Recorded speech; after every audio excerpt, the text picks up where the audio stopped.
എല്ലാവരും സുഖമാണോ? ഞാൻ ഒരു കാര്യം കാണിച്ചു തരാവേ. മഴയാണ് ഞങ്ങളവിടെ തിരുപ്പൂര്, തമിഴ്നാട്ടിൽ നല്ല മഴയാണ്. കാണുന്നുണ്ടോയെന്ന് അറിയില്ല. അവിടെ തന്നെ വെള്ളം ഒഴുകുന്നുണ്ട്. നല്ല മഴയാണ്. വെളിയിൽ പോയി കാണിച്ചു തരാം.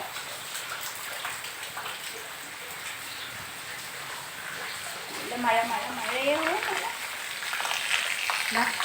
വെള്ളം ഒഴുകുന്നു. നല്ല മഴയാണ്. നിങ്ങളെവിടെയൊക്കെ മഴയുണ്ടോ? കേരളത്തിലൊക്കെ മഴയുണ്ടോയെന്ന് അറിയില്ല. നല്ല മഴയാണ്. എല്ലാവിടെയും നല്ല മഴ. ഞങ്ങളിപ്പോൾ പൂ മാർക്കറ്റിൽ പോയിട്ട് വന്നതാണ്. അവിടെയും നല്ല മഴ. ഇപ്പോൾ ഇവിടെ വന്ന് ഇറങ്ങി ഇവിടെയും നല്ല മഴ. അപ്പോൾ ഇതൊക്കെയാണ് ഇവിടുത്തെ വിശേഷങ്ങൾ. നമ്മുടെ നാട്ടിലൊക്കെ കേരളത്തിലൊക്കെ മഴയുണ്ടോയെന്ന് അറിയില്ല. ഇവിടെ നല്ല മഴയും തണുപ്പും. രാവിലെ എണീറ്റ് നല്ല മഴയൊക്കെ നല്ല കാറ്റൊക്കെ ആയിരുന്നു. ഇപ്പോൾ നല്ല മഴ. ഞാൻ മഴയത്ത് നിൽക്കുകയാണ്. Okay, bye.